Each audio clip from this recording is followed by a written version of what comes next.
බොරුවට මම එවිලා බලන්න කියන්නේ ඔය බොරුවට කියන්නේ. ඔක්කොම ට්‍රැෆික් නේ මේ කීර්ද පටවපටෙන් ගියේ. ඊය රෑ පටවපටෙන් ගියේ. දැන් නේ එන්නේ. දැන් මෙච්චර වෙලා පොලිමේ දෙන්නේ. පොලිමේ නේ මෙතන පොලිම නිසා ආරයන් එළියට.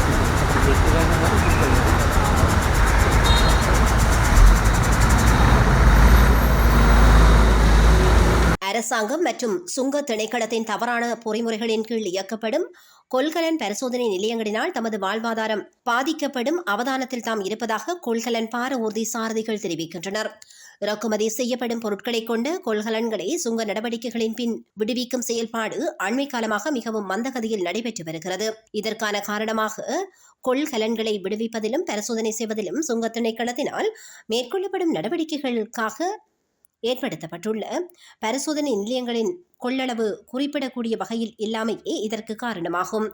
இதனால் பெருமளவான கொள்கலன் பார ஊர்திகள் கொழும்பு பாதைகளில் குறிப்பாக துறைமுக வாயிலில் இருந்து கொழும்பு ஊருகொடவத்த பகுதியில் அமைந்துள்ள RCD எனப்படும் பரிசோதனை நிலையம் வரையான பாதைகளில் அதிக அளவில் வரிசையாக நிற்பதனை நாம் காணக்கூடியதாக இருக்கிறது.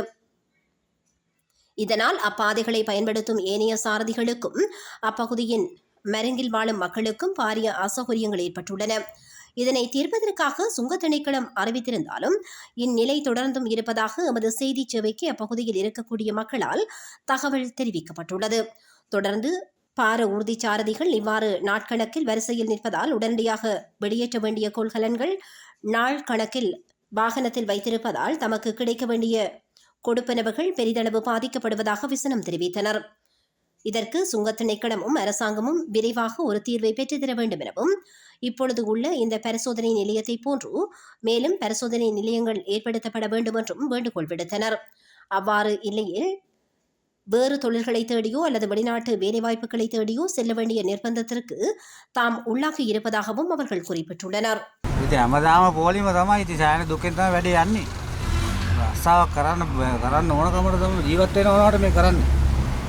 දවස් කීයක් තිස්සේ ඉන්නවද? දවසක් දෙකක් යනවා. දවස් 3ක් විතර යනවා ලෝඩ් එකක් දාලා බලන්න. කවදද යන්නේ මේක හැමදාම එහෙමද? හැමදාම බ්ලොක් එකේ තියෙන දවසුත් තියෙනවා නැති දවසුත් තියෙනවා. මේ ටිකේ දැන් බ්ලොක් එකේ වැඩි. දැන් මේකට මොකද්ද විසඳුම කියලා ඔබතුමා? අපිට විසඳුමක් නැහැ. මේකම තමයි හැමදාම. දැන් රේගුවෙන් මොකද්ද කියන්නේ මේකට මේ? රේගුවෙන් අපිට මොනවා කියනවද කියලා නැහැ. අපි ගියාට පස්සේ ඇවිල්ලා පෝලිං ඇදලා ගියාට පස්සේ කස්ටම් එකෙන් පාස් කරාට පස්සේ තමයි අපි රිලීස් කරන්නේ. දැන් කියනවනේ අලුත් දැන් දානවයි කියලා කෙරවල පිටිය වත්තලේම දැන් දානවයි කියලා. ඒ දානවයි කියලා තාම කොතනවත් දාලා නැහැ. ඒක දැම්මත් හොඳයිද? දැම්මොත් තමයි හොඳ. දැන් මේ වාර 500ක් 1000ක් විතර යනවා. එතන ලොරි 200යි 210ක් වගේ තමයි මේ බේවල ගන්න පුළුවන්. ඒ ලොරි වල ඔක්කොම පාරේ වරාය ඇතුලේ ඕම තමයි යන්නේ. පොලිම කියන්නේ මේක අපි පැටවුවේ. පටවලා ඉතින් වාහන තිබ්බෙත් නැහැ. එච්චරම ඒ වුණාට ඉතින් අර මෙහි අර ටර්ම් ක්‍රමයක් තියෙනවා. ඉතින් ටර්න් එකට තමයි අපි ආවේ. ඉතින් හවස තමයි අදහවස තමයි පාස් එක වැදුනේ. ඒ වුණාට මේකේ ඇතුලේ කස්ටමර් එක ඇතුලේ නම් කිසිම බ්ලොක් එකක් පේන්නේ නැහැ. හරිද මොන හේතුවක්ද කියන එක අපිට හරියටම කියා ගන්න බෑ. ඉතින් ඒක අපිට උත්තර දෙන්න බෑ. ඉතින් අපිට කස්ටමර් එක පාස් එක වැදුනා හැටි විදියට තමයි අපිට එළියට එන්න පුළුවන්. දවස් කීයක් තිස්සේ මේක වෙනවද? සතිය කියන්නේ දැනට මාස 3-4ක් තිස්සේ මේක වෙනවා. පොලිමේ ඉවරයක් නැහැ. පොලිමේ ඉවරයක් නැහැ. ඉතින් ඇත්තටම බලනකොට මේ රේගුවේ නම් කිසිම ට්‍රැෆික් එකක් නැහැ පේන්න. දැන් නිකම්ම යනවා. ඉතින් ගොඩක් අපි දුක් විඳිනවා ඉතින් මේක වෙනුවෙන්. අර ජනතාව වෙනුවෙන් තමයි අපි මේ කැපවීම කරන්නේ. ඉතින් අපි රස්සාව කළත් අපි ජීවත් වෙන්න ඕනේ. අපි රටේ මිනිස්සු කන්න බොන්න ඕනේ. අපි ඉතින් කැපවීමෙන් වැඩ කටයුතු කරනවා. ඒක තමයි කියන්න තියෙන්නේ. දැන් රේගුවෙන් අලුත් අංගනයක් හදනවයි කියලා කතාවක් තියෙනවා. එහෙම දෙයක් තියෙනවා. එහෙම දෙයක් තිබ්බට අපිට ඒක තාම ඉතින් අපිට ඒ වගේ තැන් වල වාහන පාක් කරන්න තාම වැඩ කටයුතු සලස්සලා නැහැ. ඉතින් ඉදිරියේදී යම් කිසි දෙයක් වෙයි කියන බලාපොරොත්තුවක් අපි අතර තියෙනවා. තාම බෝබීටි මේ අදනවා තාම මොකුත් නැහැ. ආරංචියක් නැහැ මොකුත් නැහැ. එහෙම හදුවලා කොහොමද මේ පොලිම නැත්නම්? නෑ නැතුව ඒක නැතු වෙලා ඇයි තාම කවුරුත් මේ කියන බලධාරීන් බලන්නේ නැද්ද? බලන්නේ කවුද බලන්නේ? ඔක්කොම එනවා 8ට වැඩට යන්න ඕනේ 11ට එන්න. ඉතින් කොහමද කරන්නේ? දැන් එතකොට ඔයගොල්ලෝ මේක ගැන කාටවත් කිව්වේ නැද්ද?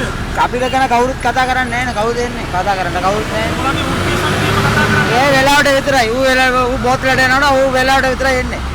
ඔය ඔක්කොම වෙලාවට විතරයි. මේ 8ට වැට පටන් ගන්නවන කස්ටමර් මාත්‍ය 11ට එන්නේ. ඉතින් කොහමද? ටැංකිය බලන්න බෑනේ. මොකද කියන්නේ ඔයා දැන් රජයේ මේ සම්බන්ධ මොනවද කියන්නේ? මේ කස්ටමර් ගාතේ වැරදි තියෙන්නේ. එතකොට මේකට මොකද්ද පිළියම? පිළියම කියන්නේ රජයෙන් තමයි මේ පිළියමක් ගන්න ඕනේ. මේත් එක්ක කතා කරලා සාකච්ඡා කරලා මේ ස්කෑන් එකක් තියෙනවා වරය ඇතුලේ. ස්කෑන් කරලා අවුට් පාස් දෙන්න පුළුවන් නේ. මේකට දාන්න ඕනේ නෑනේ. එතකොට තව අලුතෙන් තැන් ආවම ඔයගලන්ට ලේසි වෙයිද? ලේසි වෙයි. ඒක අලුත් මේක ඉඩ මදි. මේක මේක මේ ගිනි පෙට්ටිය වගේ ඉඩම. මේක මදිනේ. ටෙන්කි 3000 4000 යනවා නෙවෙයි. ඉතින් මේ 150 200යි දෙම බලන්න පුළුවන්. දේම එකක් ආවොත් හොඳයිද ඇත්තටම? හොඳයි. එතකොට මේ දැන් ඉස්සර RCT ටැංකි 2000ක් විතර බලපු තැන. දැන් ටැංකි 200ක් 300ක් බලන්න බෑනේ. ඒතර එහෙම වෙන්න හේතුවක් තියෙන්න මොනවා හරි. ආන්ගේ හේතුව තමයි හොයන්නේ. කොයි රජයක් ආවත් ඒක තමයි කරන්නේ. දැන් මේක ගැන ඔයගලන්ගේ වෘත්තීය සමිතිය හරි මේ සංගමයක් ඇටියට මොකුත් කරන්නේ නැද්ද? ඉතින් කවුද වෘත්තීය සමිතියනේම කරන්නේ වෙන වැඩනේ. ඒවා ඒ කට්ටිය ඒව කරනවා මිසක් මේ හරියට දෙයක් කරන්නේ නැහැ. ඉතින් මේවට පිළියමක් යොදන්නේ නැහැ. ඔයාලා කට්ට කරා. අපි කට්ට කරා. මේකේ පීඩාවට විදිහට ඇත්තටම මේ රියදුරු මාත්‍රුන්. රියදුරු තමයි පීඩා විඳින්නේ. දැන් මේකේ බලපාන්නේ ඔයගලන්ගේ මාසාන්තිම පඩියට බලපානවද? අපිට පඩි කියන්නේ කොමිස් එකක් නේ හම්බෙන්නේ. ඒකට තමයි බලපාන්නේ. කෑමට දඩකොළ හැමදේම ඒකෙන් තමයි ගෙවා ගන්නේ.